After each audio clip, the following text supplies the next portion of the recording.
سرکار گوھر شاہی کی مخالفت ہی اس وجہ سے ہوئی ہے کہ آپ نے مسلمانوں کو رسول اللہ والا اسلام دیا ہے، وہ اسلام دیا ہے جو رسول اللہ نے مولا علی کو سکھایا تھا، غمض عینک یا علی واسمع فی قلبک لا الہ الا اللہ۔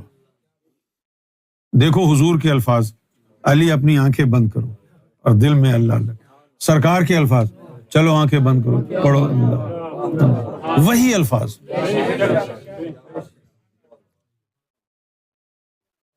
یہ ہے نا اسلام۔ کسی یہ حدیث سنی ہے آپ نے کسی مولوی سے؟ کیوں؟ اور یہ والی حدیث سنی ہے آپ نے؟ رسول اللہ صلی اللہ علیہ وسلم نے، بخاری شریف میں ہے، مستند ترین حدیث، ہر طرح کی یعنی صحت حدیث سے مستند، کہ اے بنی آدم تیرے جسم میں گوشت کا ایک لوتھڑا ایسا ہے، اگر اس کی اصلاح ہو جائے پورے جسم کی اصلاح ہو جاتی، اور وہی فساد میں مبتلا ہو تو سارا جسم فساد میں مبتلا ہے۔ یاد رکھ تیرا قلب ہے۔ اتنا بڑا فارمولا دے دیا کہ تو اپنے دل کو صحیح کر لے، اگر دل صحیح ہو گیا تو باقی پورا وجود تیرا خود بخود صحیح ہو جائے۔ یہ تو کی ورڈ ہے نا؟ جیسے کسی ملک کے دارالحکومت پر قبضہ کر لو، پورے ملک پہ ہو گیا۔ اسی طرح تیرے جسم کا بھی دارالحکومت تیرا قلب ہے، اگر اس کی اصلاح ہو گئی تو پورے جسم میں خون اسی کے ذریعے جاتا ہے نا، ذکر قلب کے ذریعے خون میں نور مکس ہوگا، پورے وجود میں نور پہنچ جائے گا نا، پورا جسم تیرا نور کے تابع ہو جائے گا۔ The entire body will become obedient to نور۔ یہ طریقہ ہے، لیکن ہے کوئی آج کے زمانے میں عالم جو آپ کو اس طرف دھکیلے، ادھر آؤ بھائی ادھر آؤ، دل کو پاک صاف کرو، دل کو پاک صاف، دلوں میں کلمہ بساؤ؟ کہیں سنی ہے یہ صدا آئی ہے سیدنا گوھر شاہی کے لب مبارک سے، اور کہیں سے نہیں آئی۔ ہم جتنا سرکار گوھر شاہی کا شکر ادا کریں کم ہے، کیونکہ انہوں نے دین کو دوبارہ زندہ کیا ہے۔ دین مر چکا تھا، جس طرح غوث پاک کے دور میں مر چکا تھا، آپ نے دوبارہ دین کو زندہ کیا۔ غیب سے آواز آئی، محی الدین، دین کو زندہ کرنے والے۔ اسی طرح امام مہدی سرکار گوھر شاہی نے دوبارہ دین زندہ کیا۔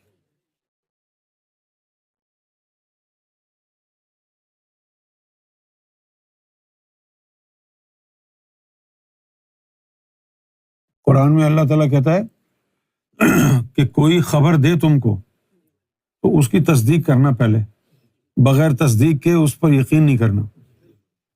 تو آج کے مسلمانوں کو کیا ہے، ادھر ادھر سے مولویوں کے فتوے، منفی پروپیگنڈا سرکار کے خلاف سن کے سرکار سے بدگمان ہو کے بیٹھے ہیں۔ اب ان سے گریبان پکڑ کے کوئی پوچھے کہ بتا، تو اگر مسلمان ہے، نبی کا ماننے والا ہے، قرآن پر یقین رکھتا ہے، تو قرآن پر عمل کیوں نہیں کر رہا؟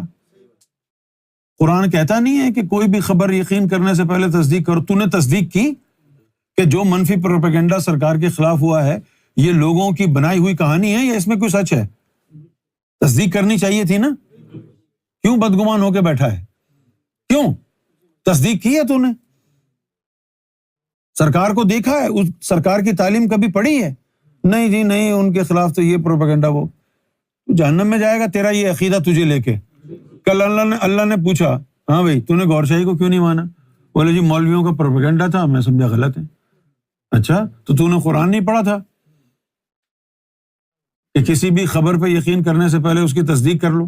بلکہ ایک حدیث میں تو حضور نے یہ فرمایا کہ کسی انسان کے جھوٹا ہونے کے لیے یہی کافی ہے کہ وہ تصدیق کیے بغیر کسی خبر کو آگے بڑھا، اور جھوٹوں پہ اللہ نے لعنت کی ہے۔